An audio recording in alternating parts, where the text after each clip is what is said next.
अस्सलाम वालेकुम। कल चनियोट हस्पताल दे विच दो वाक़यात होए न।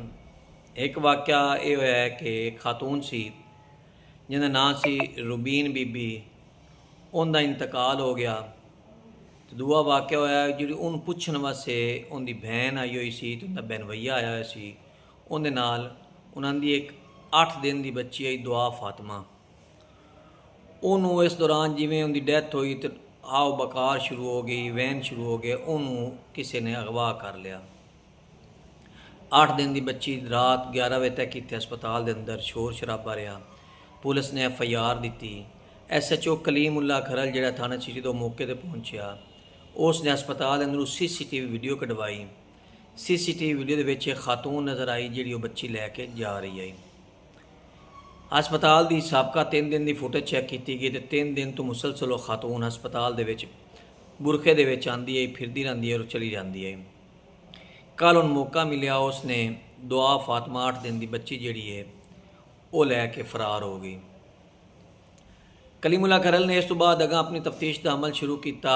मुख्तलिफ अड्डिया के उत्ते जाके वीडियो चैक की तो एक अड्डे के उत्ते एक वैगन के उत्ते बैठी हुई नज़र आ गई। वो फैसलाबाद जा रही सी, उनका ट्रेस किया गया, उन्होंने अज सुबह गिरफ्तार करके ले आए। फैसलाबाद जिले कलीमुल्ला खरल अज सुबह बरामद करके ले आया।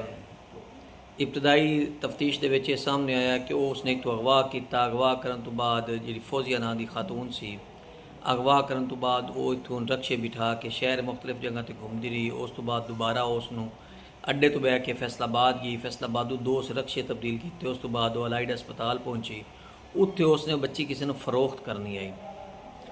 वो फरोख्त करने वास्ते जिले पहुंची तो इस दौरान पुलिस पहुंची। पुलिस ने बच्ची भी बादियाब करवा ली तो उस खातून को भी गिरफ्तार करके ले आए।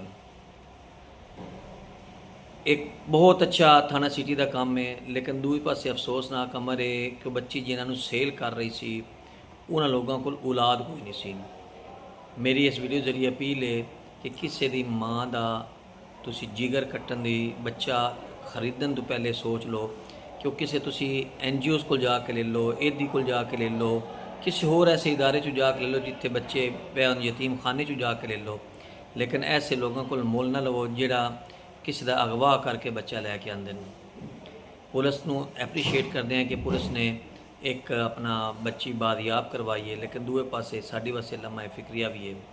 लिहाजा अपने इर्द गिर्द उत्ते लोगों उत्ते भी निगाह रखो।